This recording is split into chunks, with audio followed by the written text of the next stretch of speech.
నమస్తే. తెలంగాణలో మళ్ళీ రాజకీయాలు పతాక స్థాయికి చేరుకున్నాయి. నువ్వెంతంటే నువ్వెంత అనే స్థాయిలోనే ముందుకు వెళ్తున్నారు నేతలు. ప్రధానంగా హస్తం పార్టీ, గులాబీ పార్టీ. ఈ 2 పార్టీల మధ్య అయితే ఒక రకమైనటువంటి వైబ్రేషన్సే ఉన్నాయి. మామూలుగా మాట్లాడుకోవట్ల. ఒక రకమైనటువంటి విధానంతో 2 పార్టీలు ముందుకు వెళ్తున్నాయి. ముఖ్యంగా ఓటమిని జీర్ణించుకోలేక బీఆర్ఎస్ పార్టీ ఆ రకమైనటువంటి ఆరోపణలు చేస్తుందని కాంగ్రెస్ పార్టీ ఆరోపిస్తుంది. అలాగే కాంగ్రెస్ పార్టీకి పాలన గురించి ఏం తెలుసు, అయిపోయింది, ఇంకా 3-4 నెలల్లో ప్రభుత్వం కూలిపోతుంది, మళ్ళీ ముఖ్యమంత్రిగా కేసీఆర్ గారే వస్తారు అని గులాబీ పార్టీలో కొంతమంది కీలక నేతలు వ్యాఖ్యలు చేస్తున్నారు. మొత్తానికి త్వరలో జరగబోయే పార్లమెంటు ఎన్నికలకు సంబంధించే ఇదంతా స్టంటు. ఖచ్చితంగా ఎక్కువ స్థానాలను గెలుచుకోవడానికి 2 పార్టీలు ఆలోచన చేస్తూనే ఈ విధమైనటువంటి మాటలు మాట్లాడుకుంటున్నారు అనేది బాగా వినిపిస్తుంది.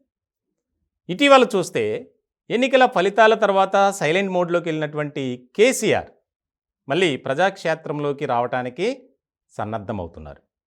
దానికి సంబంధించి ఒక ఇండికేషన్ కూడా ఇచ్చారు, డేట్ కూడా ఫిక్స్ చేశారు.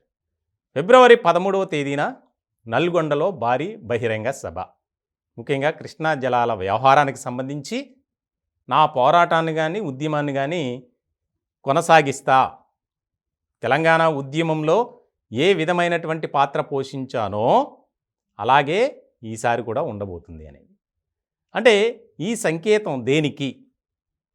ముఖ్యంగా త్వరలో జరగబోయే పార్లమెంట్ ఎన్నికలకు సంబంధించి తమ పార్టీ పరువు నిలబెట్టుకోవడానికే ఇదంతా చేస్తున్నటువంటి స్టోరీ అనేది రాజకీయ వర్గాల్లో చర్చ బాగా జరుగుతుంది. ఇకపోతే కాంగ్రెస్ పార్టీకి సంబంధించి కనుక ఒకసారి చూస్తే అధికారం కోసం 10 ఏళ్ళు వేచి ఉన్నటువంటి కాంగ్రెస్ ప్రజల తీర్పుతో తెలంగాణలో ప్రభుత్వాన్ని ఏర్పాటు చేసింది. ఏర్పాటు చేసిన వెంటనే గత ప్రభుత్వం ఏ రకమైనటువంటి అవినీతి అక్రమాలకు పాల్పడిందో క్లియర్ కట్గా అన్నీ బయటకు తీస్తూ ప్రజలకు వివరించేందుకు సిద్ధమయ్యారు.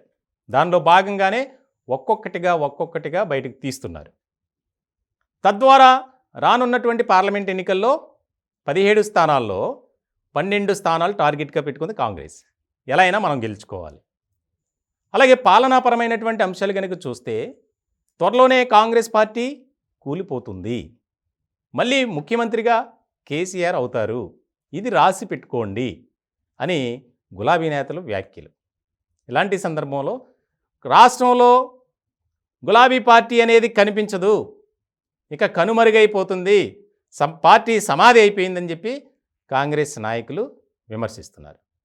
ఇట్లాంటి సందర్భంలో తెలంగాణలోని ప్రజలు అయోమయ పరిస్థితుల్లోకి వెళ్తున్నారు. ఎందుకనంటే ఇదంతా కేవలం పార్లమెంట్ ఎన్నికలను దృష్టిలో పెట్టుకునే 2 పార్టీలు ఆడుతున్నటువంటి గేమ్. ఇలాంటి సందర్భంలో కాళేశ్వరం కానీ టీఎస్పీఎస్సీ కానీ ఇలాంటి వాటిల్లో అవినీతి జరిగిందని బయటకు తీశారు, అది వాస్తవం, ప్రజలకు కూడా తెలుసు. ఇట్లాంటి సందర్భంలో మళ్ళీ మిషన్ భగీరథలో వేలాది కోట్ల రూపాయలు అక్రమాలు జరిగింది అనేది మళ్ళీ తెర మీదకి తీసుకొచ్చింది కాంగ్రెస్ పార్టీ. ఇట్లాంటి సందర్భంలో ఎవ్వరూ ఉపేక్షించట్లా. ముఖ్యంగా కాంగ్రెస్ పార్టీ దగ్గర ఉన్నటువంటి ఆధారాలతో ఎవరెవరు ఎక్కడెక్కడ ఎలాంటి కబ్జాలు చేశారు, ఎలాంటి అవినీతి చేశారనే దాని మీద ఒక బుక్లెట్నే వారు రెడీ చేసుకొని పేజీలు తిప్పుతూ రోజుకొక అరెస్టు. తాజాగా కరీంనగర్లో గంగుల కమలాకర్ మాజీ మంత్రి అనుచరుడిని అరెస్ట్ చేశారు, అది కూడా భూ కబ్జా కేసులో. మాజీ మంత్రి మల్లారెడ్డిపై భూ కబ్జా కేసు, అలాగే జీవన్ రెడ్డిపై కేసు, చీటింగ్ కేసు. ఇలా ఒక్కొక్కరిగా గులాబీ నేతలపై కేసులు పెడుతూ వస్తున్నారు. అలాగే గత 10 ఏళ్లలో ఏదైతే బీఆర్ఎస్ ప్రభుత్వం ఏర్పాటు చేసినటువంటి ఆ యొక్క సంక్షేమ కార్యక్రమాలు కానీ పథకాలు కానీ వీటన్నిటిలో అవినీతి జరిగిందని ఎలివేట్ చేస్తుంది కాంగ్రెస్ పార్టీ. ముఖ్యంగా ఆయన అయితే అలా చేస్తుంటే ఈయన ఎలా చేస్తున్నారు. ఫిబ్రవరి 13న చాలా కీలకమైనటువంటి బహిరంగ సభ జరగబోతుంది. అక్కడే నా పోరాటానికి ఉద్యమానికి సంబంధించి అడుగులు పడతాయి అని కేసీఆర్ భావిస్తున్నారు. ఇట్లాంటి సందర్భంలో రెండు పార్టీల మధ్య మాటల యుద్ధం అనేది పెరుగుతూ వస్తుంది. పార్లమెంటు ఎన్నికలనే టార్గెట్గా పెట్టుకొని ఈ వ్యూహానికి పథకం రచించారనేది బాగా వినిపిస్తుంది. మొత్తానికి తెలంగాణలో రాజకీయాలు పతాక స్థాయికి చేరుకున్నాయి. ఇది ఇంకా కంటిన్యూ అవుతూనే ఉంటుంది. ఎందుకనంటే పార్లమెంట్ ఎన్నికలు జరిగిన తర్వాత కూడా ఇదే రకమైన కొనసాగింపు ఉంటుంది అనేది మాత్రం రాజకీయ వర్గాల్లో బాగా చర్చ జరుగుతుంది.